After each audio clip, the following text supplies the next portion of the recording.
What would you do if the child you raised, the one you fed when you were hungry, comforted when your own world was falling apart, turned on you? Not with fists, not even with words, but with something colder, silence, and an eviction notice wrapped in a smile. This is the story of how my son, my only child, looked me in the eyes and said I was too much of a burden, too much of a cost, too much of an extra mouth to feed. And what he didn't realize, what none of them realized, was that I still had one card left to play. One final move, buried beneath years of sacrifice, disappointment, and silence. And when I played it, everything changed. This isn't just a story about revenge. It's about power. It's about what happens when a mother stops asking for love and starts demanding respect. Comment below where you're watching from, and don't forget to subscribe for more stories like this. Because what you're about to hear isn't just drama, it's a reckoning, and it starts with 5 words I never thought I'd hear. Mom, we need to talk. He didn't even look at me when he said it. I was in the kitchen, wiping down the counters like I always did, humming a little to myself to drown out the silence. The kind of silence that settles in a house when people stop talking, really talking, and start tolerating each other. That's what we'd become. Tolerant, cordial, strangers who happen to share blood. And then came the words. Casual, offhand. Mom, we need to talk. I froze. Not because he said it, but because of how he said it. The tone. Like he was preparing to fire an employee, not speak to the woman who had raised him. I turned to face him, drying my hands on the dish towel, like that little pause might soften whatever blow was coming. All right, I said. Talk. He looked down at his phone, then back at me. Couldn't even hold my gaze for longer than a blink. Marissa and I have been thinking. Maybe it's time you found somewhere else to stay. The words didn't hit all at once. They sank in like slow poison. Somewhere else to stay? I repeated. He nodded, avoiding my eyes again. It's not that we don't love you, Mom, but this was never supposed to be permanent. You've been here for almost a year. Things are tight. With the baby coming and all, we're stretched. Ah, there it was. The we. The collective concern. The budget spreadsheet of my existence. I leaned back against the sink, gripping the edge to steady myself. I pay for groceries, I said quietly. I help with the cleaning. I've never once asked you for a dime. He sighed, as if I was making it harder than it needed to be. It's not about money, Mom. It's about space, about peace. Marissa's been stressed, and having you around it's a lot. A lot. I felt something inside me crack, not shatter. Not yet. Just a hairline fracture across everything I had been holding in. I'm your mother, I said. Not a guest, not a burden. But he didn't respond. Just picked at the label on his beer bottle like he was waiting for me to finish my part of the script. I pushed away from the counter and walked past him, out of the kitchen, into the little guest room at the end of the hall, where I had folded myself into invisibility for the past 11 months. I didn't cry. I didn't scream. I packed. Slowly. Methodically. Like I was the one making the choice. 2 suitcases. 1 box. That's all I had left after a lifetime. He didn't come down the hall. Didn't ask if I was okay. Marissa didn't peek in to say goodbye. I zipped my bag, sat on the edge of the bed, and stared at the wall for a long time. I remembered when he used to run to me after school, breathless with stories about bullies and science projects. When he cried after his first heartbreak and said I was the only one who understood him. When I worked double shifts and skipped meals so he could have new shoes and never feel like less. I left without a word, got in a cab. gave the driver the address of the cheapest extended stay motel I could find. I remember the lobby smelled like wet carpet and lemon-scented chemicals. The woman behind the desk barely looked up. No one does when you check into a place like that. The room was beige, the kind of beige that makes you forget what color feels like. I sat on the edge of the bed and finally let the tears come. Not sobbing, not wailing, just a quiet, aching release. The kind that leaks out slow and steady, like water from a hairline crack in a dam. That night, I didn't sleep. I stared at the ceiling and replayed every moment that led me here. Every decision, every compromise, every time I bit my tongue for his sake. And for what? So I could be told I was a lot? That night, something shifted. I didn't know it yet, not completely, but a fire started in me. Quiet at first, barely a flicker. But it was there. They thought I was finished, disposable. What they didn't know was that I was just getting started. The motel walls were so thin I could hear the man next door cough in his sleep. Every time I closed my eyes, I swore I could feel the hum of the vending machine in the hallway vibrating through the mattress. I lay on top of the covers that first night, still in my clothes, shoes on, as if some part of me didn't believe I'd be staying. As if I might wake up and find that it was all just a terrible misunderstanding, that he hadn't really meant it, that I could go home. But it wasn't a dream. It wasn't even a nightmare. It was just my life now. The sun hadn't even fully risen when I sat at the edge of the bed, staring at the small duffel I'd packed in silence the day before.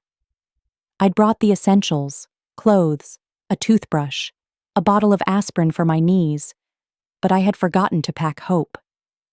That's what hit me the hardest. The absence of something I hadn't realized I'd been carrying until it was gone. I walked to the window and pulled the curtain aside. The view was what you'd expect.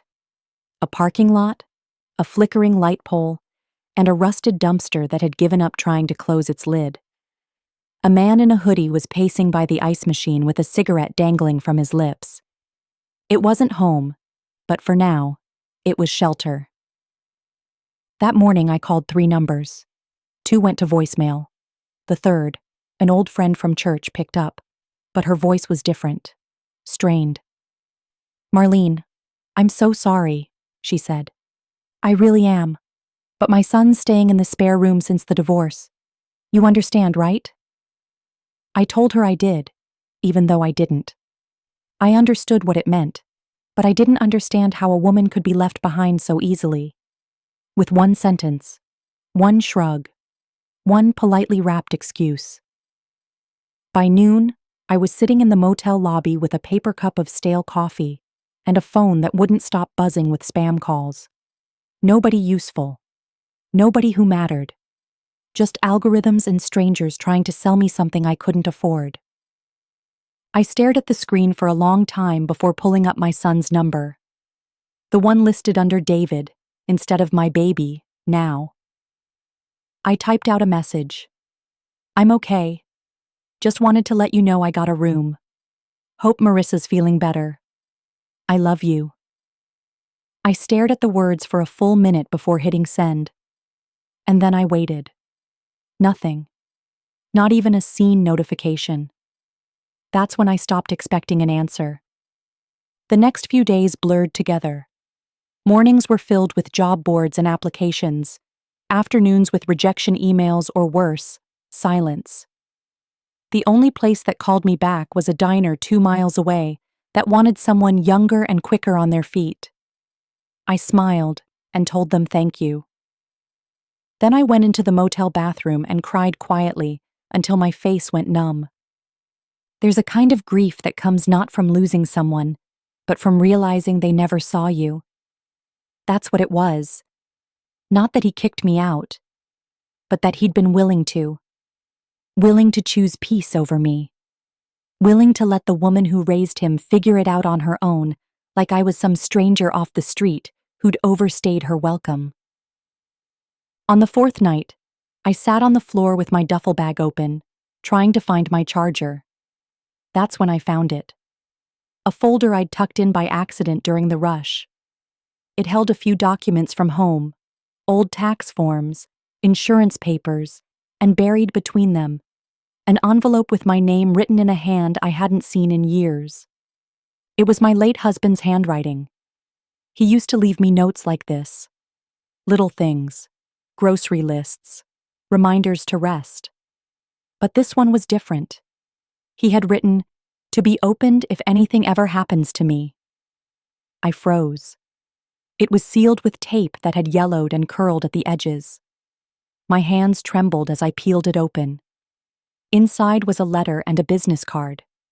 The letter was short. Just a few sentences. "Marlene, if you're reading this, I'm sorry. I should have told you sooner. Years ago, I made arrangements in case something ever happened. It's not much, but it's yours. Contact Alan Grayson at Grayson and Bell LLP. He'll explain everything." I stared at the name on the card. Alan Grayson, estate attorney, downtown office, embossed in gold. For a long time, I just sat there, the letter resting in my lap, the weight of it heavier than the duffel ever was. My heart thudded in my chest, not with hope, not yet, but with something close to it. My son had discarded me like I was nothing. But maybe, just maybe, life still had a card left to play. I didn't sleep the night I found the letter. I sat there on the motel floor, legs going numb, back aching, staring at the crisp gold lettering on the business card as if it were a doorway to a life I thought I'd lost. Maybe it was. Maybe it was nothing. But for the first time since David told me to leave, I felt something spark under my skin. Not hope. Not yet. But rage. Controlled. Cold.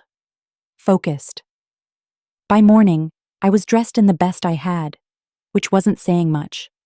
Slacks that didn't quite fit like they used to, and a blouse with a button that pulled a little too tight when I breathed too deep. I tied my scarf carefully, the way I used to before church, when I still cared how I looked to people. I needed to look like someone they couldn't dismiss. The law office was tucked inside a granite building with mirrored windows and a front desk that looked like it had never seen a coffee stain. The receptionist barely blinked when I gave her the name. "Mr. Grayson is expecting you," she said, like it was the most normal thing in the world. He stood when I walked in. Older, with thinning gray hair and a firm, steady gaze. The kind of man who had spent decades speaking carefully and listening even more. He looked at me for a moment longer than I expected. "You look just like him," he said quietly. I didn't respond. Couldn't. My throat had gone dry. He gestured to the chair across from him. "Please, sit. We have a lot to talk about." He opened a drawer and pulled out a file. My name was typed neatly on the front, crisp and clean. "I handled your husband's private affairs," he said, tapping the folder once with a careful hand. There were 2 sets of documents, the public ones, and these. He slid them across the desk. Inside were bank statements, property deeds, accounts I didn't recognize, a trust formed in my name, years ago. "Why didn't I know about this?" I asked, voice sharp and shaky all at once. "Because he didn't want you to. He said if you ever needed it, you'd find it. And if you didn't, well, it'd stay hidden." I scanned the numbers. My hands shook. Not millions, but enough. Enough to live. Enough to stand. Enough to never ever need to beg anyone for space in their home again. "There's also a property," he said. "Commercial, low-income housing, bought in cash under a holding company. Your name's not on it directly, but the trust owns the holding company, which means it's yours." I blinked. "Where?" He gave me the address. I stared at him. "That's my son's building." Grayson looked confused. "Your son lives there?" "Top floor," I whispered. "With his wife." The one who said I was an extra mouth. He didn't speak, just nodded once, like a man watching the edge of a blade slide into place. I left that office with a folder clutched in my arms like a shield. My fingers were numb from gripping it, my heart pounding so loud I thought people on the street might hear it. Within a week, I had a new LLC, a property manager, a plan to raise rent across every unit in the building, especially one, David's, triple. I signed the documents with a pen that didn't tremble. My hands didn't shake anymore. The first notice went out a month later. Standard form, cold, clinical, rent reassessment, market value, management restructure, effective in 30 days. I didn't wait for a response. I didn't need to. But when my phone buzzed that night, and I saw his name flash across the screen, after weeks of silence, after tossing me out like spoiled leftovers, I let it ring. Then ring again. And again. Until it went to voicemail. Mom? I don't know what's going on. Our rent just tripled. Marissa's freaking out. I tried calling the number on the notice, but it's all automated. Can you call me back? Please? I didn't. He wanted space. Now he could pay for it. The next morning, I met with the property manager in a quiet cafe 2 neighborhoods away. He didn't know who I really was, just the silent owner behind the LLC. That's how I wanted it. Unit 3C's been the loudest about the increase, he said, sipping his coffee. They're threatening to go to the city, try to claim it's illegal. I didn't flinch. Is it? He shook his head. Not even close. Their lease was month to month. We're within every legal right. But they're angry. The guy's been writing emails. Daily. I leaned back in my chair. Then let him. And make sure maintenance logs every single repair request. No shortcuts, no retaliation. Just do the job. By the book. He raised an eyebrow. You sure you want to keep pushing them? I'm not pushing, I said. I'm standing still. They're the ones running headfirst into their own mess. He didn't ask for more. Just nodded, finished his coffee, and left. That's how the next few weeks played out. I watched from a distance while David's carefully constructed life began to strain under the weight of accountability. His emails grew more erratic. The property manager forwarded them to me with short subject lines like, "He's spiraling." I never responded. What could I say? Welcome to my world, son. The one where no one returns your calls, where help never comes, where your name doesn't open doors, it closes them. I'd lived in that world for months. Now it was his turn. Marissa texted me first. It came through just after 9 p.m. on a Thursday. Hey, I know things have been weird.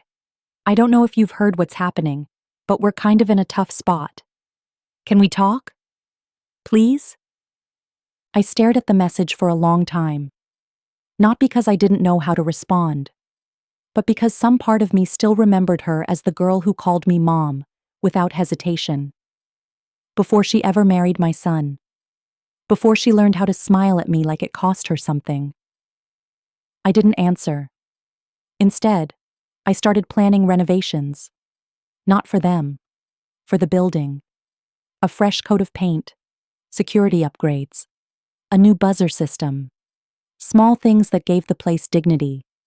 That gave every other tenant the kind of care and attention I never received. Everyone benefited, except them. David refused access to the contractors, sent passive-aggressive messages about privacy and tenant rights, threatened to file complaints. I knew what was really happening. He was flailing, losing control. The same man who once sat across the dinner table from me and said, "Mom, you're lucky we took you in," was now buried in overdue rent and a maintenance backlog he couldn't bully his way out of. They started turning off their lights earlier.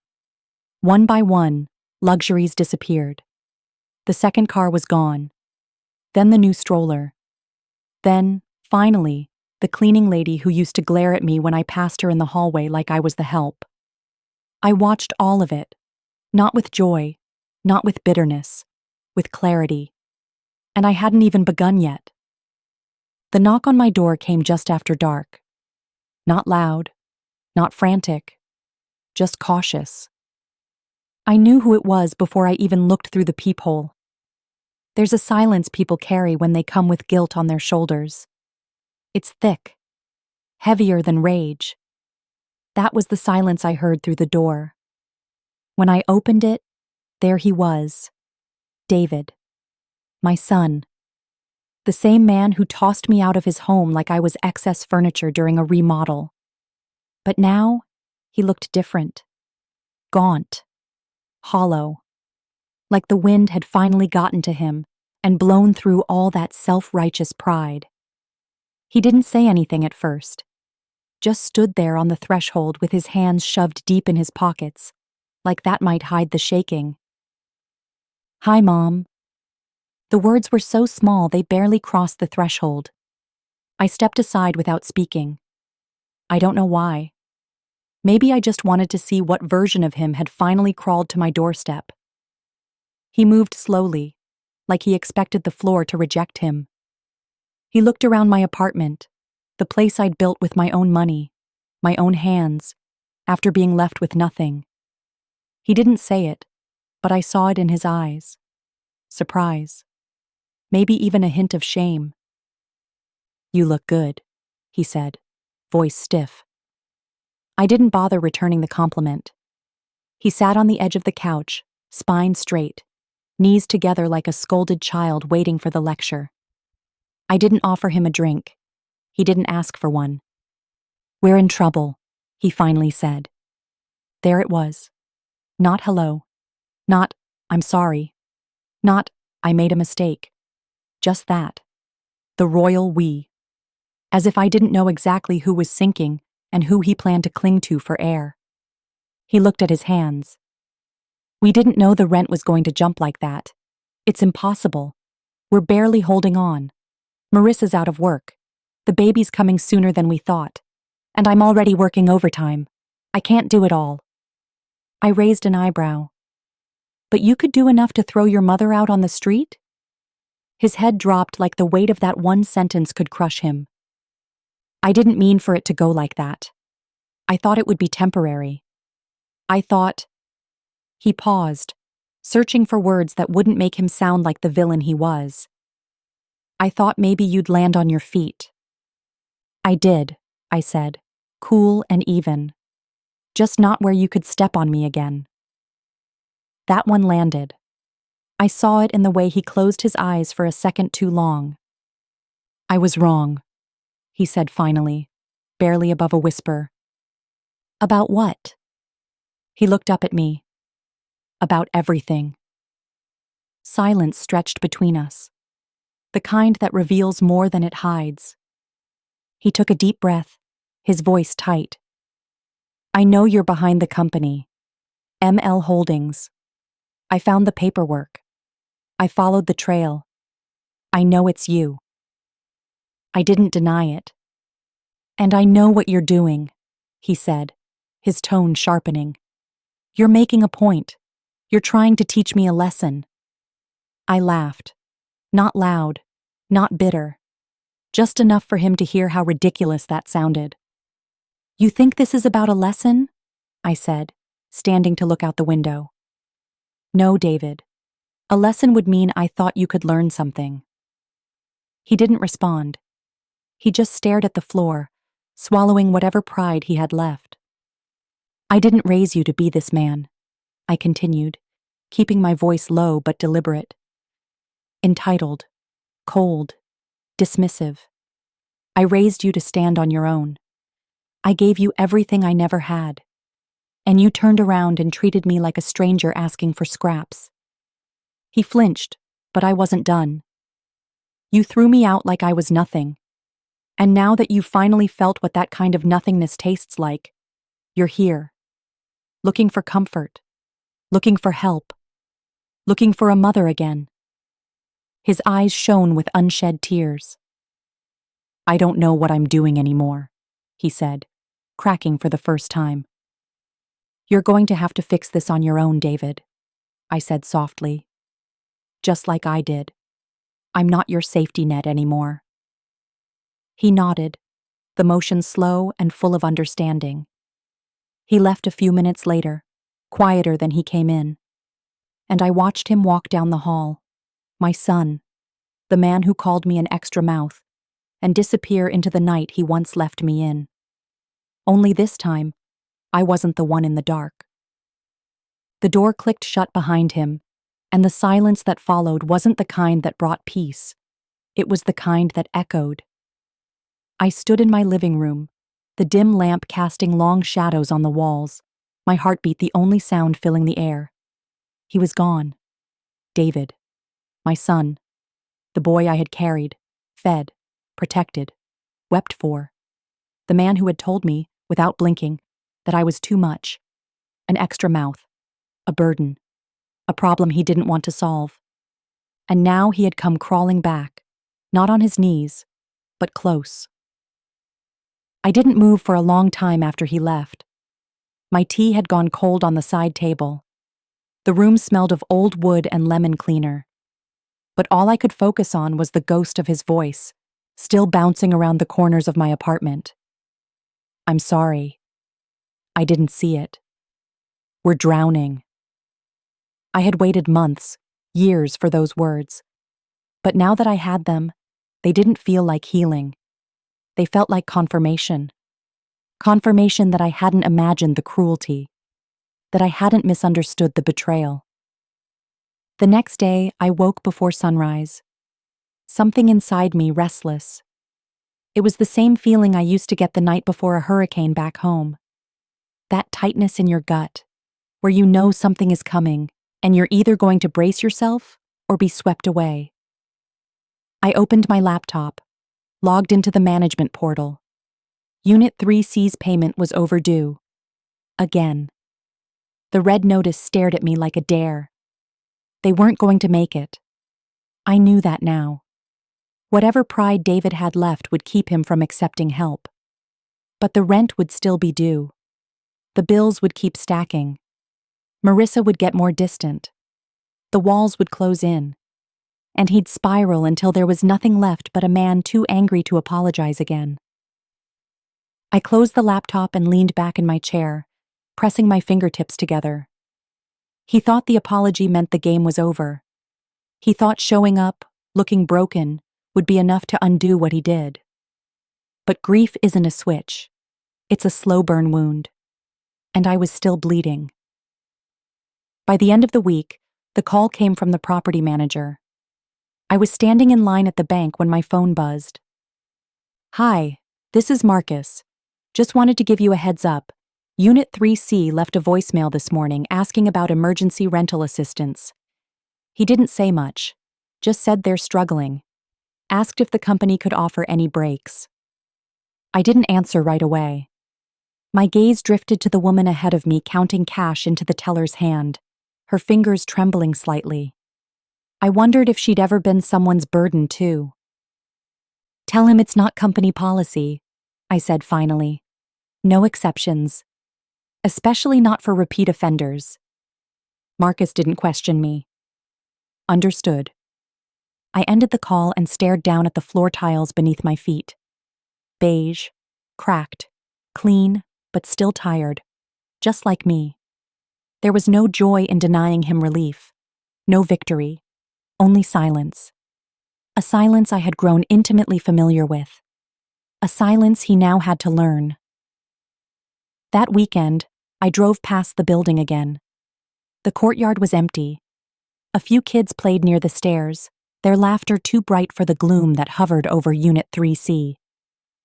I parked 2 blocks away, walked slowly. I didn't plan to go inside, just needed to see it with my own eyes. When I got close, I saw Marissa through the window. She was standing at the kitchen sink, rubbing her temples. Behind her, a single suitcase sat open on the couch. I didn't see David, but the silence between them spoke volumes. Maybe she was leaving. Maybe he already had. Maybe they'd both stay, marinating in the consequences of their choices. A neighbor passed me on the sidewalk and smiled politely. She had no idea who I was. Just another woman with a coat pulled tight and something on her mind. I nodded, then turned and walked away. The next morning, the email came in. From David. The subject line was empty. The message, too, was short. I'm sorry if it's too late. I didn't know how much I needed you until you were gone. I stared at the screen, reread it, then read it again. But I didn't type a response. Because forgiveness isn't a gift you offer just because someone asks for it. Sometimes it's a wall you build between yourself and the fire they once set. And sometimes it's not for them at all. It's for you. To breathe in silence and know, for once, you're finally safe. I didn't respond to the email. Not because I didn't read it, not because I didn't feel something stir when I saw his name pop up in my inbox like a ghost knocking at a window, but because I had nothing left to say to someone who had only started speaking once they'd run out of other options. I didn't know how much I needed you until you were gone. It was a sentence meant to soften me, to pull at the thread of a mother's heart, frayed and worn from years of loving someone who didn't know how to love her back. But it was also the same kind of sentence he used to say when he got caught lying as a teenager. The same one he used after slamming doors, skipping school, draining accounts, and then showing up at my door with that wounded expression, like he was the one who needed saving. I had always opened the door before, but not anymore. By Tuesday, the second late notice for Unit 3C was sent. Marcus didn't even ask for approval this time. He knew. The system was in motion now. Clean, cold, automatic. Rent was due. Rules were rules. There was no clause in the contract for apologies, no line item for regret. The following day, I drove to the building. Not to speak, just to observe. I parked in the shade of a tall elm tree across the street, the same one I'd sat under the night after I signed the deed. The irony wasn't lost on me, watching the building I now owned while hiding like a stranger. Marissa emerged first. She stepped out onto the balcony in a worn hoodie, her belly noticeably heavier now. She looked tired. Not makeup-smudged tired, soul-tired. She stood there for a long time, staring at nothing, sipping what I assumed was lukewarm coffee from a chipped mug. She rubbed her temples, then her stomach, then leaned on the railing like the weight of everything was bearing down on her shoulders. David didn't appear. Not for the 15 minutes I watched. Not for the hour after that. I wondered where he was. Still working overtime? Still pretending this wasn't happening? Or had he started spiraling again, the way he used to when he thought control equaled strength, and anything that challenged him became an enemy? I stayed until dusk, watching windows flicker on like a constellation of exhausted stories. Their unit remained dark. That night, I dreamed of the night he kicked me out. But in the dream, I didn't cry. I didn't beg. I stood there and watched him say the words, "We can't carry extra mouths right now, Mom." And I smiled. Not because it didn't hurt, but because in the dream, I already knew how it would end. The eviction notice was scheduled to be delivered the following Monday. I could have stopped it. I could have picked up the phone, called Marcus, and told him to hold off. To give them more time. To show leniency. But I didn't. Because every part of me that used to rush in to fix the broken pieces had already bled itself dry. And what was left, what I had rebuilt, was no longer made of softness. It was forged in silence, in lessons, in fire. That Friday, I got another email. From Marissa this time. No subject, just a message that read, "I know you're behind all this. I don't know how, but I know. If there's anything left in you that remembers what it feels like to be scared, please stop this. I read it 3 times. It wasn't angry. It wasn't begging. It was quiet, worn, the sound of someone at the edge of themselves. I closed the message. No reply. Because the woman she was asking to show mercy, the soft one, the one who made soup and offered beds and forgave everything, that woman died the night they left me standing in the rain with 2 suitcases and no place to go. I checked the time. The bank transfer had cleared. The contractors were scheduled for Tuesday to begin renovations on the top floor. The same floor they'd once told me I didn't belong on. I walked into my bedroom, pulled open the drawer, and stared at the folder with the deed inside. I whispered the words aloud, not for anyone to hear, but for me to remember. You made me nothing, and I built an empire out of it. Sunday evening, the phone rang. Not a call, a video message. From David. I didn't open it right away, just sat there staring at it like it was a ticking bomb, and I wasn't sure if I wanted to cut the wire or let it blow. Curiosity got the better of me. It always does. I pressed play. The screen flickered, and there he was. Sitting in their apartment, lit by a single lamp, bags under his eyes so dark it looked like he hadn't slept in days. His shirt was wrinkled, and there was a kind of wildness in his hair that told me he hadn't been outside. Behind him, I could see the edge of a half-packed box. He leaned into the camera, jaw tight. No tears, no theatrics, just raw exhaustion. I know this is your doing, he started, voice low and unsteady. I figured it out. I saw the filings, ML Holdings, the trust account. It's all in your name. He rubbed his face, let out a bitter laugh. I keep thinking about the night we threw you out. How easy it was. How normal it felt at the time. Like we were just cleaning house, making space, cutting costs. I didn't see what it meant. Not really. He paused. His throat worked hard like he was swallowing something heavier than words. But I see it now. He looked away for a moment, then back at the camera. You want us to feel it. The abandonment, the humiliation, the powerlessness. And we do. Believe me, we do. A long breath. I don't blame you. That caught me off guard. He leaned closer, his voice even quieter now. I would have done the same thing if someone treated me the way I treated you. The video ended there. Abrupt.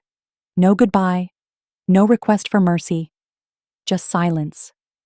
And in that silence, I sat frozen, replaying every word in my mind like a lullaby made of knives. I didn't cry. I didn't even feel pity. What I felt was something much more dangerous. Resolve.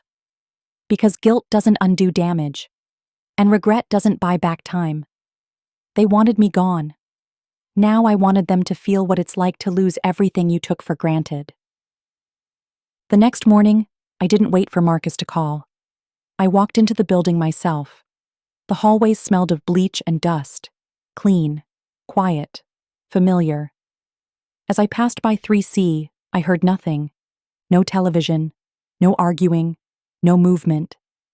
I stood there for a second, staring at the door, my hand resting against the cool metal of the frame. Just on the other side of that wall was the same man who once said, "It's not personal, Mom. It's just not sustainable." And now it was personal. Now it was final.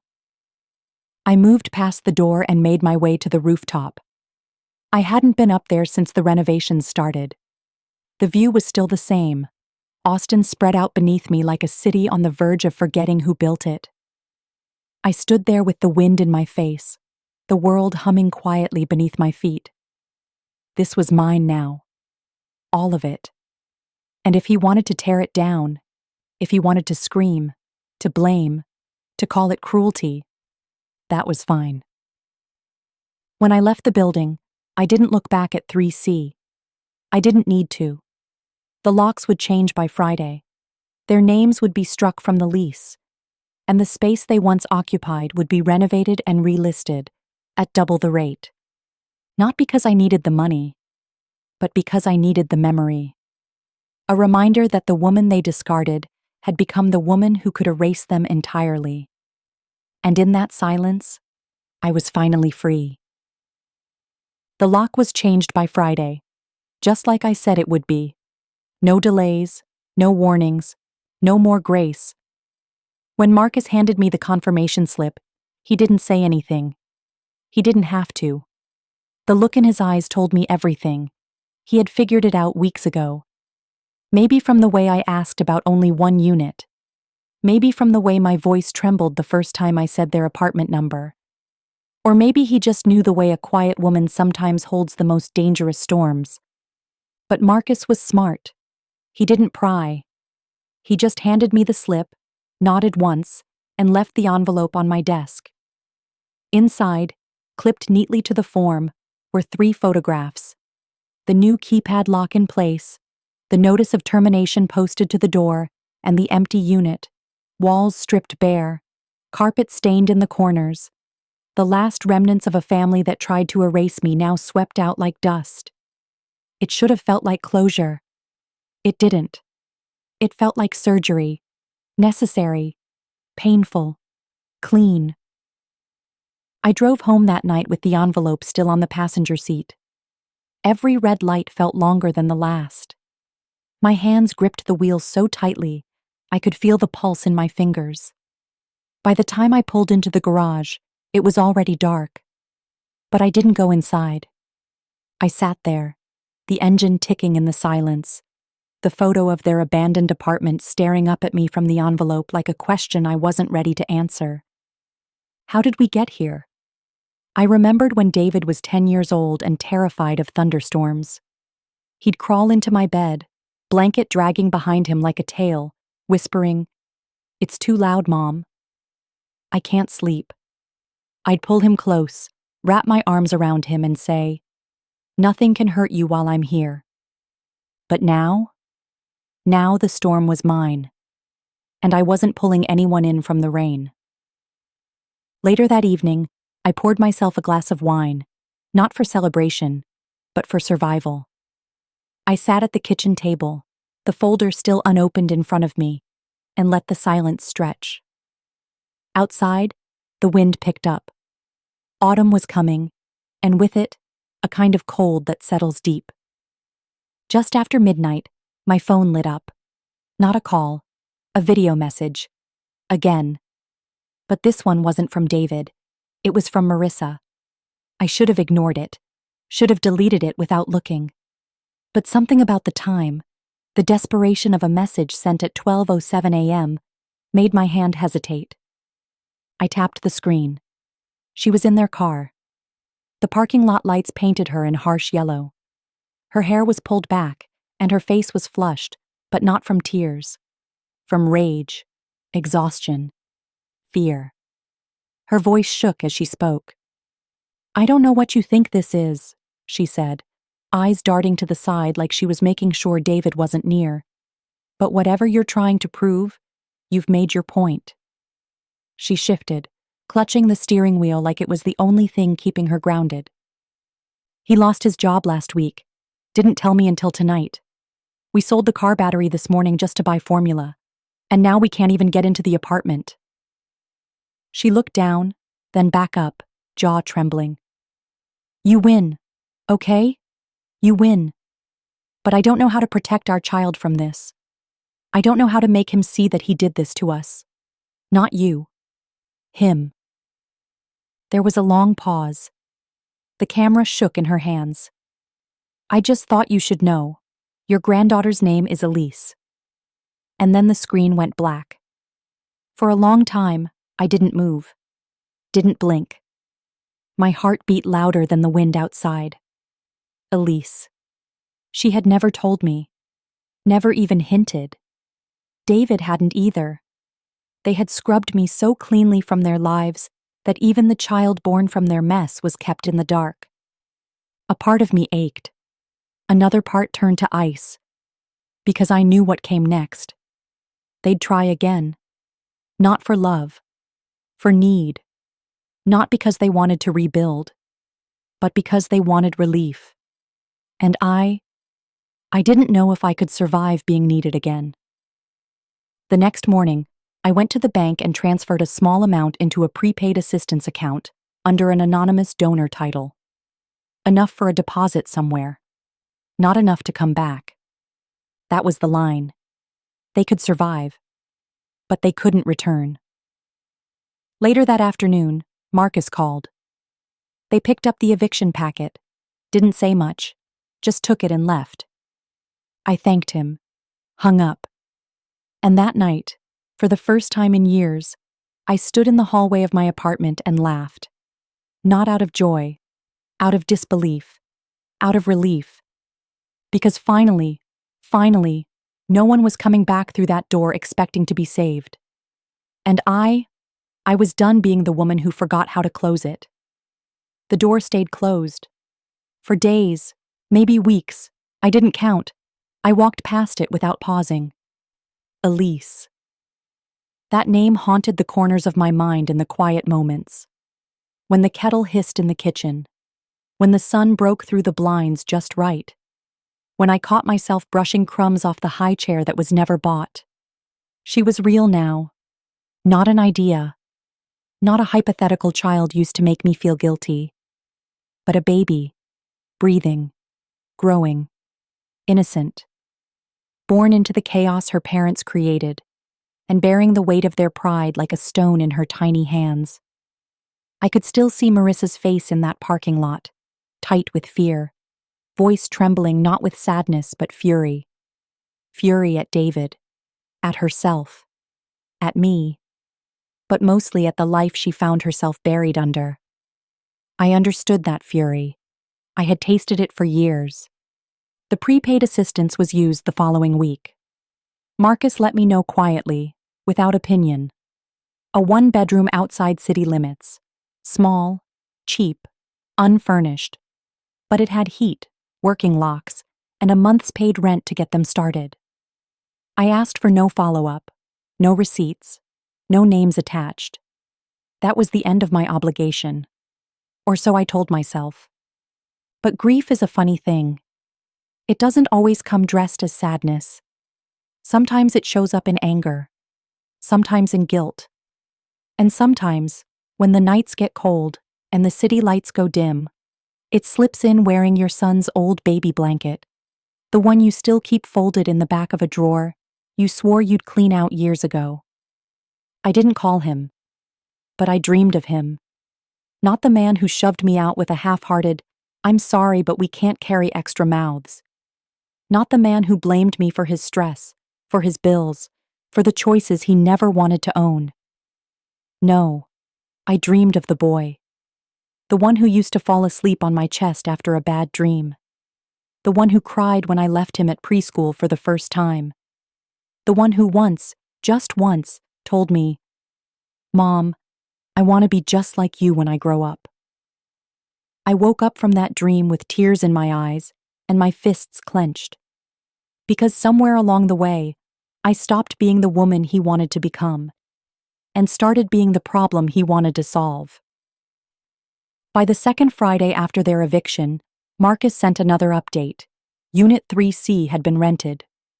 The new tenants were a couple from Colorado, moving in for work.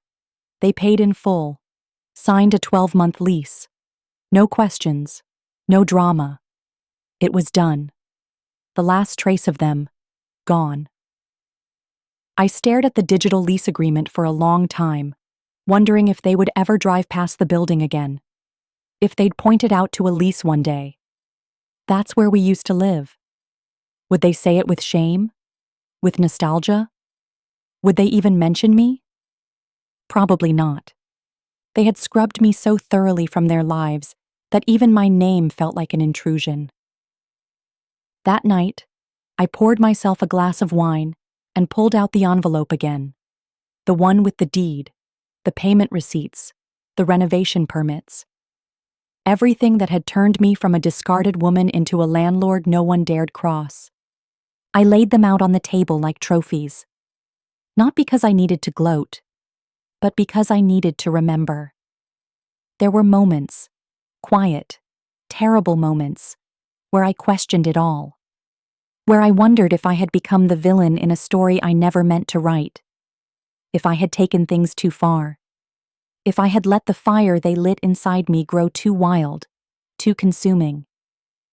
But then I'd remember the night I stood on their curb, 2 suitcases at my feet, watching their apartment window glow with the warmth I was no longer welcome in. I'd remember the way David's voice cracked, not with sorrow, but with relief, when he told me I had to go. And I'd remember how Marissa stood behind him, arms crossed, offering nothing but silence. So no, I hadn't gone too far. I had simply gone farther than they ever imagined I could. I wasn't just surviving anymore. Everything they once used against me had become my arsenal. Every insult, every dismissal, every cruel, calculated move, they had sharpened me. And in sharpening me, they had made the very weapon that cut them loose. It was over. They were gone. But the scars they left behind? Those stayed. And now, they served a new purpose, not as reminders of pain, but as proof of what I overcame. I cleaned the table, slid the envelope back into its drawer, and turned off the lights. The apartment settled around me like an old friend, quiet, warm, mine. And as I stood there in the dark, I whispered one final truth to the empty room. You took everything from me, and I turned it into a life you'll never be part of again. Pause for a second. What would you have done in my place? The apartment had grown quieter since they left. Not just quieter in sound, but in weight. Like the walls had finally exhaled after holding their breath for too long. No more unspoken threats. No more footsteps pacing the edge of my nerves. Just stillness. And stillness, for once, felt like peace. But peace has a way of being temporary. It was early November when the letter arrived. No return address. No postage. Just a plain envelope slipped under my door sometime during the night. I stared at it for a long time before picking it up, as if touching it might ignite something I couldn't put out. Inside, one sheet of paper. No greeting, no signature. Just 10 words, printed cleanly in the center. I didn't leave her. She left me. Please call. No name, but I didn't need one. David's guilt had finally curdled into desperation. I didn't call. Not that day. Not the next. I let the letter sit on my nightstand like a forgotten photograph, something once cherished, now just a wound with ink. But something about those words kept burrowing under my skin. She left me. I hadn't expected that. I'd spent so long bracing for his next blow, I hadn't considered he might be the one getting hit this time. So when the second letter arrived, 2 days later, same method, same handwriting, I opened it with something close to caution. Not hope, just curiosity tinged with dread. I know I don't deserve it, but she took Elise, and I don't know where they are. The paper trembled in my hands, not from fear, from something worse. Recognition. Because suddenly, I wasn't reading David's words. I was reading my own story, 25 years earlier. When John left. When I packed up what was left of myself and a child who barely understood what was happening. When I vanished into a rental apartment with only spite and a $1,000 savings bond to my name. David was repeating history, and I didn't know if that made me feel vindicated or sick. The next morning, I called Marcus and asked him to run a quiet trace, see if Marissa's name came up on any of the tenancy agreements we managed. Nothing. No rental history. No applications. She was gone, slipped beneath the radar. David had been left in the wreckage. Alone. For 3 days, I didn't sleep well. Every sound felt sharper. Every silence felt deeper. I caught myself standing in the hallway more than once, hand resting on the phone like it could give me answers just by holding it. But I didn't call him, because I didn't know what I'd say. You made your bed, now rot in it? I warned you, and you spat in my face? Or worse, I miss you, even after everything. I wasn't ready to admit that, not even to myself. But that night, another envelope arrived. This time, taped to my door. Inside, a photograph. David, sitting on a park bench, cradling a small pink blanket in his arms. No smile, no joy. Just a man broken open and holding the only thing that hadn't left him yet. On the back, one line. I'm not asking for anything. I just wanted you to see her. And with that, I broke. Not loudly, not dramatically. I didn't cry. I just stood there, clutching that photo, and felt the walls inside me shift like tectonic plates. Because love, real, unforgiving, impossible love, doesn't disappear, no matter how much damage it endures. It just hides, until something rips the surface open and it comes pouring out whether you're ready or not. I sat at the kitchen table with the photo in front of me, and a cup of tea I forgot to drink. The city outside continued to hum, oblivious. But inside my chest, something had restarted. A question. Not could I forgive him, but could I reach for him without losing myself again? By the end of the week, I sent my own letter. No return address, no explanation. Just one line on a sheet of paper tucked into an envelope and left at the front desk of his old building. Meet me Sunday. Same place we used to go after school.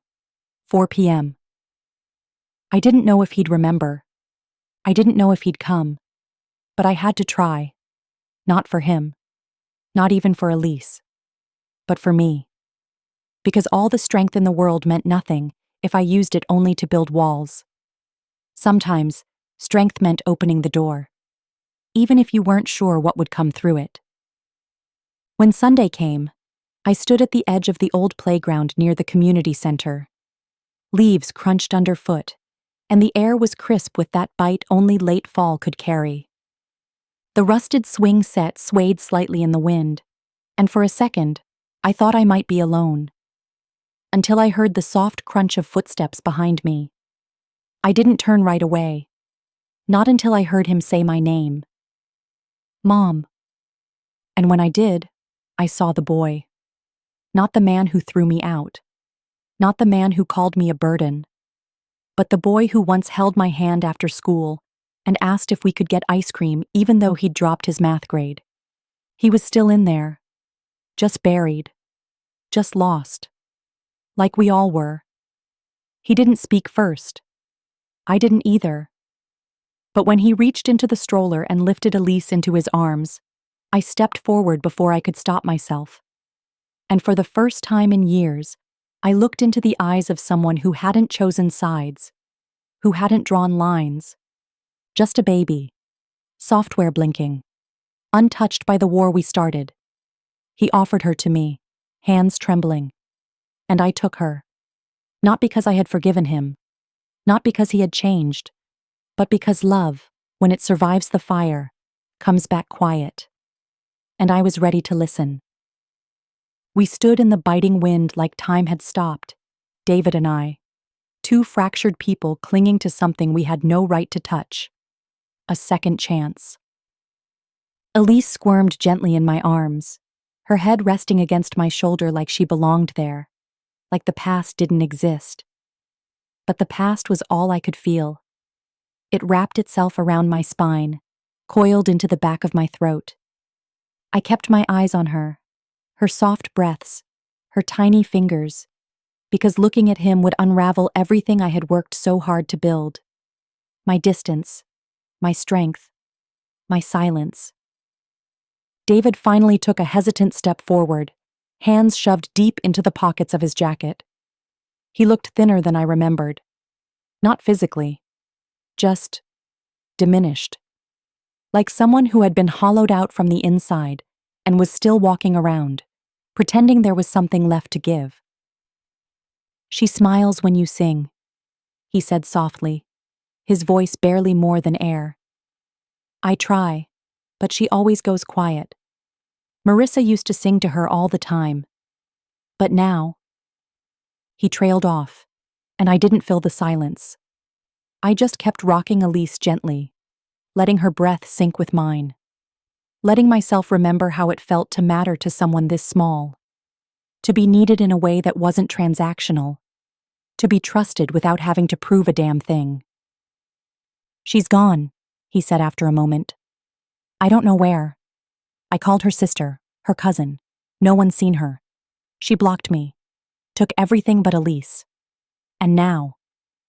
He didn't finish. He didn't have to. He looked at me then, finally, and it was like staring into a mirror of my own mistakes. The pride, the guilt, the desperation. I had worn every one of those expressions over the years. I had wielded them like weapons and curled under them like shields. But seeing them on his face, my son's face, that was something else entirely.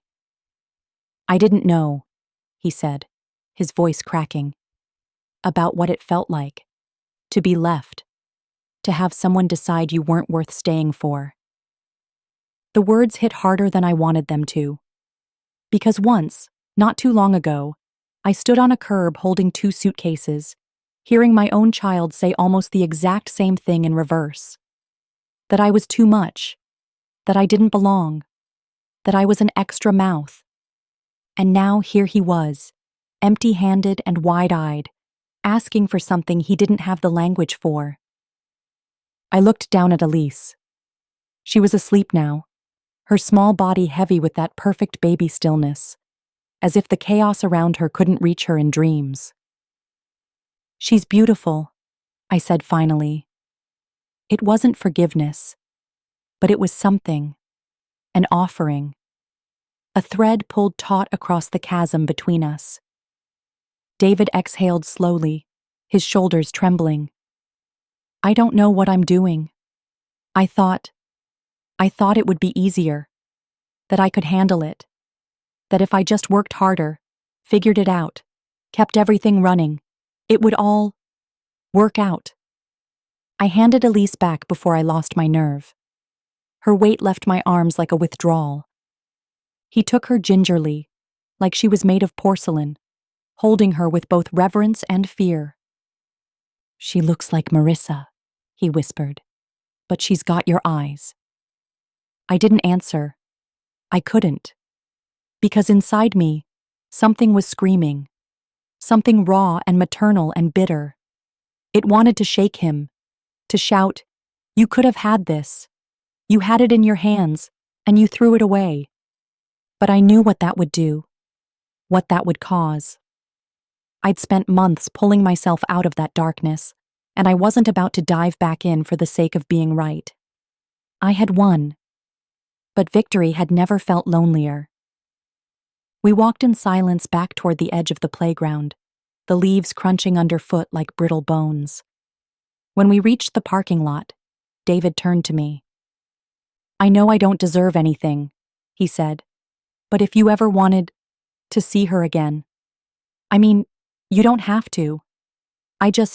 She should know you. Someday. His voice broke completely on that last word. Someday. The audacity of it burned in my chest. Because someday was the lie people told themselves when they couldn't stomach the truth of now. I nodded once, sharply. Not yes. Not number, just acknowledgement. Then I turned and walked away before my knees could betray me. Back home, I stood in the kitchen with the lights off, staring out the window. The tea I made was cold in my hands. I didn't even remember boiling the water. My heart was a thudding mess inside my chest, full of grief I couldn't name and love I didn't know where to place. He had asked for nothing, and yet somehow, it still felt like everything. And I didn't know if I had anything left to give. The house was quiet again, but it wasn't the same kind of quiet. It wasn't the silence of resentment or bitterness. It was the silence after something breaks. A plate, a bone, a promise. You can clean up the mess, bandage the wound, offer your apologies, but you still hear the crack long after the pieces are swept away. That night, I couldn't sleep. I lay in bed with the blankets pulled high, staring at the ceiling as shadows from the street lamp danced across the walls. The echo of David's voice kept circling in my head, colliding with the memory of Elise's tiny weight in my arms. "She's got your eyes." He had no idea what those words did to me. He said them like they were something sweet, a compliment. But all I heard was a curse. Because if that little girl had any part of me in her, she was already destined for disappointment. That's what I couldn't stop thinking about. David had handed me a moment of tenderness, a fragile olive branch, but even that came with thorns. Because underneath the softness was a familiar truth. He still wanted something from me. Maybe not now, maybe not directly, but it was coming. That inevitable question, the reach. I knew it was coming because I had done the same thing with my own mother, and I hated myself for it. The next morning, I woke with a heaviness I couldn't shake. My coffee tasted like ash. The news on TV sounded like static. I opened my emails but couldn't read a single line. Every thought was clogged with the image of Elise's face, her calm, her sleep, her innocence. I found myself at the dining room table again, the same place I had read the first letter, the same place I had built my plan to take the building, the same place I had sworn I'd never be weak again. I sat there for hours. Around 3 p.m, a knock broke through the haze. 3 soft raps. Hesitant. Familiar. I didn't want to answer. I stood in the hallway, staring at the door like it was something dangerous. Like opening it might undo everything I'd built. But I opened it anyway. And there he was. David. Alone. No Elise. No Marissa. No bag of half-hearted offerings. Just him. Hands empty. Face drawn. Eyes red, like he hadn't slept since we last spoke. "I don't know where else to go," he said. And just like that, the weight of it dropped into the room. He wasn't there for comfort. He was there because the bottom had fallen out. I didn't speak. I stepped aside. Not because I forgave him, but because the mother in me, the one I had buried beneath the betrayal and hurt, still knew how to make space. He walked in slowly, like he was stepping into a church he didn't believe in anymore. We sat at the table. Same table. Different war. He didn't touch his tea. Just stared at the cup like it held some kind of answer. "She's not coming back," he said quietly. It wasn't a question. It wasn't dramatic.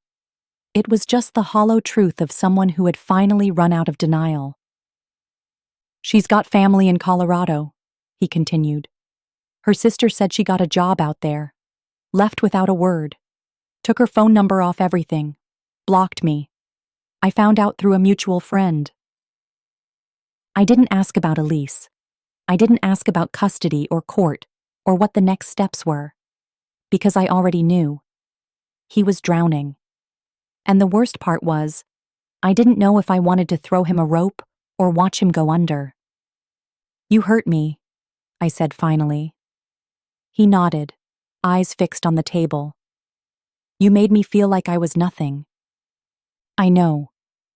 "No, I don't think you do," I said, my voice sharpening. "I don't think you understand what it's like to be shoved out of your own family, to be discarded like a receipt after a grocery run. I begged you, David. I begged you not to do this. And you did it anyway." His lip trembled. I was scared. "So was I said, leaning in. "You think I wasn't terrified every day when I woke up in that motel with nothing? You think I didn't cry every night for the son who wouldn't call back, who looked at me like I was a disease?" He covered his face with his hands, and I let him. Because now he needed to feel it. All of it. When he finally looked back up, His eyes were rimmed in red. "I'm sorry, Mom. I am. If I could go back, if I could—" "But you can't," I cut in. Silence. Thick. Unforgiving. "But," I added, softer this time, "you're here." He looked at me like that meant something, like that alone was enough. It wasn't, but it was a start.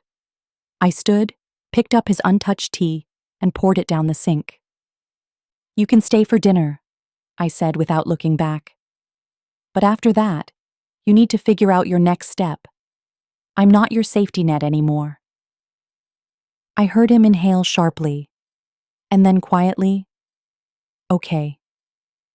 We didn't speak for the rest of the evening, but sometimes silence says more than words ever could. And that night, as I lay in bed staring at the ceiling again, I felt something different. Not peace, not healing, just a crack. A small fracture in the armor I had built. And I knew this story wasn't done breaking me just yet. The days after David came to my door felt like walking across broken glass barefoot, slow, painful, and every step a reminder of how fragile everything between us had become. He left that night after dinner, just like I said he should. No protest, no pleading. Just a quiet thank you, and a soft pull of the door behind him. I didn't sleep afterward. Not because I regretted letting him in, but because part of me didn't know what it meant. He had returned like a ghost, and I wasn't sure if I had seen an apparition of guilt or the real man who once called me Mom with pride instead of obligation. He didn't ask for money. He didn't ask to move in. But I could feel the weight of what he didn't say pressing against every word he did. 3 days passed before I heard from him again. It was a voicemail. "Mom, I wanted to say thank you again. For the tea. For listening. I know you didn't have to. I know I gave you every reason not to. I'm not asking for anything. I just wanted you to know. Elise misses you. She keeps pointing at the front door like she expects you to come walking through. Anyway, that's all. Take care." It was simple. Too simple. And yet it hollowed me out from the inside. I didn't call back. Not because I was punishing him, but because I was terrified. Terrified of slipping into old habits. Terrified of forgetting what it took to claw my way back to this version of myself. The one who owned the building. The one who stared down eviction and humiliation and turned it into power. The one who learned that silence could be a sword. But that night, I sat on my porch with a blanket around my shoulders, watching the sky go dark. I thought about Elise, about her soft weight in my arms, about the way she had calmed when I held her, about the way David had looked at her, not like a man trying to manipulate, but like a man breaking under the weight of fatherhood. And for the first time, I didn't feel anger. I felt fear. Because if he meant what he said, if he truly wanted to be better, then I'd have to let him try. I'd have to watch him stumble. I'd have to let myself hope. And hope is its own kind of grief. The next day, I sent a text. 4 words. That's all. "You can bring her." It was like lighting a match and waiting for the flame to catch. He replied almost instantly. "Thank you. Tomorrow?" I didn't answer. Not right away. But at 10 a.m., the next morning, my doorbell rang. When I opened the door, Elise was there, bundled in pink, clutching a stuffed bear like it was her only tether to the world. David stood behind her, unsure, his hands shaking slightly as he held the diaper bag. I stepped aside. He didn't speak. He didn't need to. She reached for me before I even said hello. And as I took her in my arms, something inside me gave way. Not completely, not permanently, but enough. Enough to let her warmth in. Enough to let her laughter echo through the house without shutting the door on it. David sat on the couch, watching us, and I could feel the tension in his posture. He was waiting for me to snap, to lecture, to make this moment conditional. But I didn't. I just let Elise climb into my lap and show me her bear and babble nonsense about birds in the yard. He exhaled, quietly. "I'm going to a job interview," he said, almost embarrassed. "At the warehouse off Maynard. It's not much, but it's steady." I looked at him then, and for once, I didn't see the boy who betrayed me. I saw the man trying to fix it. "Go," I said. "She'll be fine here." He blinked, like he couldn't believe it. And maybe I couldn't either. But as the door closed behind him, and Elise curled into my lap like she'd never known anything but safety, I realized something terrifying and beautiful. I still had love left, even for the son who once called me too much. Elise fell asleep against my chest that afternoon, her little hand still curled around the ear of her stuffed bear. I sat there for nearly an hour, afraid to move, afraid to wake her, and even more afraid of what would come next. The silence was soft, but it pulsed with the kind of tension that comes before a storm. There was peace in the moment, yes, but it was the kind of peace that made you brace yourself. When David returned, the air shifted. He walked through the door looking different. Not in his clothes, not in his posture, but in his eyes. Something had cracked open in him, and though he tried to hide it, I could see it. The interview hadn't gone well. I didn't need him to say it. It was written all over his face. "They said I was overqualified," he muttered, dropping the diaper bag beside the couch. "Can you believe that?" I didn't answer. Not because I didn't believe it, but because I did. It's what they say when they don't want someone who looks tired. Someone who looks like life has been chewing them up for the past few years. He paced a little, tried to pretend like he wasn't unraveling.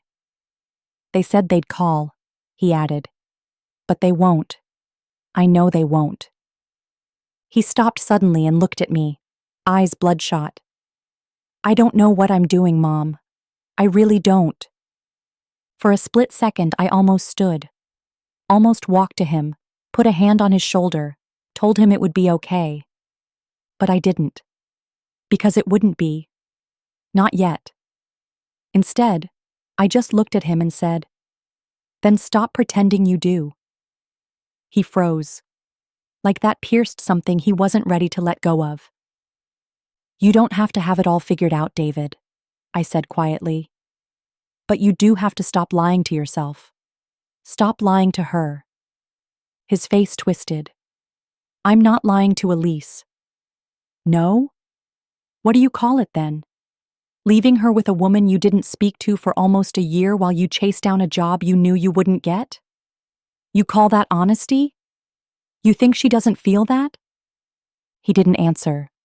He couldn't. The weight of the truth had sunk too deep. He sat down hard on the edge of the coffee table, head in his hands. "I ruined everything." There it was. Not just guilt, not just shame. The collapse. I stood then. Not to console, but to anchor the moment. "You didn't ruin everything," I said. "But you did break it. And broken things don't fix themselves overnight." He looked up at me like a boy again. That same look he used to give me when he scraped his knee and wasn't sure if he should cry. "So what do I do?" he asked. "How do I even begin?" I looked toward Elise, still asleep in her makeshift bed of blankets on the floor. Her tiny breaths, steady, innocent. "You show up," I said. "Every day. Even when it's hard. Especially when it's hard. You stop making excuses. You stop hiding behind your own fear. You grow up." He swallowed, nodded. And for the first time, it felt like he heard me. I didn't offer a warm embrace. I didn't forgive him with some sentimental line. I just handed him a pen and a notebook. "Start writing it down," I said. What you did, what you regret, what you want to do differently. Start with that. He took the notebook like it was something sacred, and in that moment, something shifted. It wasn't healing. Not yet. But it was the beginning of it. That night, as I lay in bed, listening to the faint creaks of the house settling, I realized something terrifying. Letting David back into my life wasn't the hardest part. It was believing he could change. But maybe that belief, tentative, trembling, was the very thing I needed to hold on to. The next morning came heavy with silence, the kind that presses against the walls and seeps into your bones. David hadn't stayed the night. He took Elise home after dinner, after she kissed me on the cheek and told me I smelled like flowers. I stood in the doorway long after they left, watching the street lamp flicker overhead like some kind of omen. I didn't cry. I couldn't. I'd used up all my tears in the months that came before this. All I had left now was caution and an ache in my chest that refused to quiet down. I didn't hear from him for 2 days. Then came a knock on the door. Not a call. Not a text. A knock. I opened it slowly, unsure of what version of him would be standing on the other side. The boy who betrayed me? The man who left me on a sidewalk with nothing but a garbage bag full of clothes? Or the one who handed me a notebook like it was a peace offering? It was none of those. It was David, holding a folder. A thick one. I found something, he said, voice quiet but not weak. I think you need to see it. I stepped aside. No words. Just space. He placed the folder on the kitchen table, the same one he used to sit at doing math homework while I made dinner. The weight of it echoed across the wood. I sat. He sat across from me. I went through Dad's stuff, he said, after he passed. I didn't know what I was looking for, but I kept feeling like there were pieces missing. About him. About us. I didn't speak. I waited. He opened the folder. Inside were documents, handwritten letters, property agreements, old bank statements.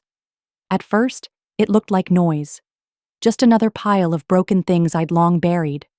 But then he pushed one sheet forward. A deed. With my name on it. Or it should have been. Instead, it had his. And below that, my father's signature. My father. The man who'd promised me nothing but disappointment. Who smiled with one hand while the other tightened around your throat. I reached for the paper, my fingers trembling. He bought this building, David said. Years ago, quietly. Transferred it to me when I turned 18. Said it was for the future. I looked up at him, cold realization curling through my stomach. You knew, I whispered. You knew I lived there. He shook his head quickly. Not at first, I swear. But once I figured it out, I thought it was fate. That maybe it was his way of bringing us back together. Of fixing something he never had the guts to face. I stared at the document again. At the ink that sealed a betrayal older than either of us could understand. I didn't ask for this, I said. I know, he replied. And I didn't use it to control you. I didn't even know you were still there until the day you moved out. When I saw you on the sidewalk. His voice cracked. That's why you never fought back, I said, the truth blooming slowly. Because you knew it would come back on you. On him. David nodded. I couldn't fix what he did. I didn't know how. And I was ashamed. I still am. I leaned back in my chair, my breath shallow. Everything I thought I knew about our fracture had just cracked open again. You let me think you were heartless, I said. You let me believe you didn't care. I thought that's what I deserved. We sat there for a long time, the folder between us like a loaded weapon neither of us wanted to touch. I'm not him, David said finally. But I carry him with me. Every day. I think I always will. But I don't want him to define what happens next. For me. For Elise. For you. I looked at the page again. His name. My father's name. My absence. I could feel the storm gathering again, but this time I wasn't afraid of it. Because now, I knew exactly where it started, and exactly where it needed to end. I left the folder on the table after David walked out. I didn't touch it again for hours. Just sat there in the half-light of the kitchen, watching the sun move across the floorboards like it was trying to escape the weight of what had just been dropped into the room. The truth. Not just about David, but about my father. About everything. He had owned the building. He had lied. He had manipulated. And somehow, even from the grave, he was still reaching through the cracks in my life, trying to twist something, trying to steal peace from the corners I had finally reclaimed. David said he wasn't like him. I wanted to believe that. But men always said that, didn't they? They swore they'd never repeat the sins of their fathers, but they never noticed when they were already doing it, just with softer hands and quieter voices. Around dusk, I poured myself a glass of wine and opened the window. The breeze came in slow and heavy, like it had been waiting all day to remind me it could still move through me. I picked up the deed again, ran my thumb along the crease. My name should have been there. It was supposed to be there. But I had been written out of the story. Silently. I didn't cry. I didn't scream. I planned. By morning, I had contacted my lawyer. I had every right to contest that deed, especially with the evidence David had just placed in my lap. The old documents, the backroom transfer, the blatant exclusion. It wasn't a legal mess I wanted to step into, but it was one I knew how to survive. I'd survived worse. When David called later that afternoon, I didn't answer. Not because I was angry, but because I needed space, time, to figure out what I wanted to do with the power I'd just been handed. I stared at my reflection in the hallway mirror, the one with the crack running down the side like a scar. I looked tired. But there was something else there too. Steel. That night, I drove. Past the coffee shop where I used to take David after church. Past the park where I first taught him how to ride a bike. Past the hospital where I gave birth to him in the middle of a summer storm, clutching my own mother's hand and promising I'd be better. And then I found myself pulling up to the building, the one he now technically owned, the one I had once been kicked out of, humiliated and disposable. I didn't get out of the car. I just sat there, staring at it, remembering every creak in the stairs, every flicker of the hallway light. Every night I cried behind that paper-thin wall while my son, ate dinner without me 3 floors up.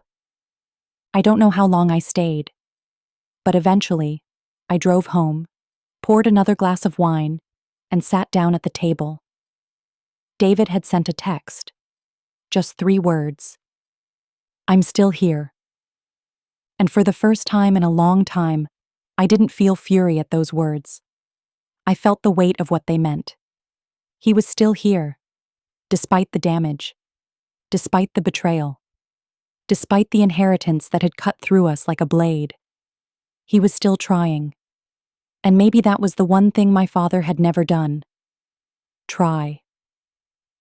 I opened my notebook and began to write. Not to vent, not to scream, but to remember. Every lie, every truth, every moment that had led us here. Because I knew what had to come next. A reckoning. Not just for the past, but for whatever future David and I had left. And I would meet it head on. No more silence. No more being erased. I was ready to be heard. Thank you for staying with me through this story. I didn't write it to settle a score or to make anyone feel sorry for me. I wrote it because silence almost destroyed me. Because being dismissed, erased, forgotten by the very people you gave life to, it doesn't just hurt, it hollows you. I was called a burden, an extra mouth, a problem to be managed instead of a person to be loved. But what they didn't realize was that the very woman they tried to push out of the picture would become the one holding the pen. Waiting for the moment they showed their true colors, for the day they underestimated the wrong woman. And when that day came, I didn't scream, didn't beg. I bought the very building they lived in, raised the rent, and forced them to look up at the ceiling every night, knowing the roof over their heads belonged to the woman they threw away. And justice, real justice, is quiet. It doesn't need fireworks or applause. It just needs the truth. And that truth? It has a way of settling in, slowly, deeply, until even the people who tried to silence you can't ignore the echo of your voice. Feeling broken or unwanted? You're stronger than you think. Healing is possible. Click left, subscribe, and type "I'm listening" if this spoke to you.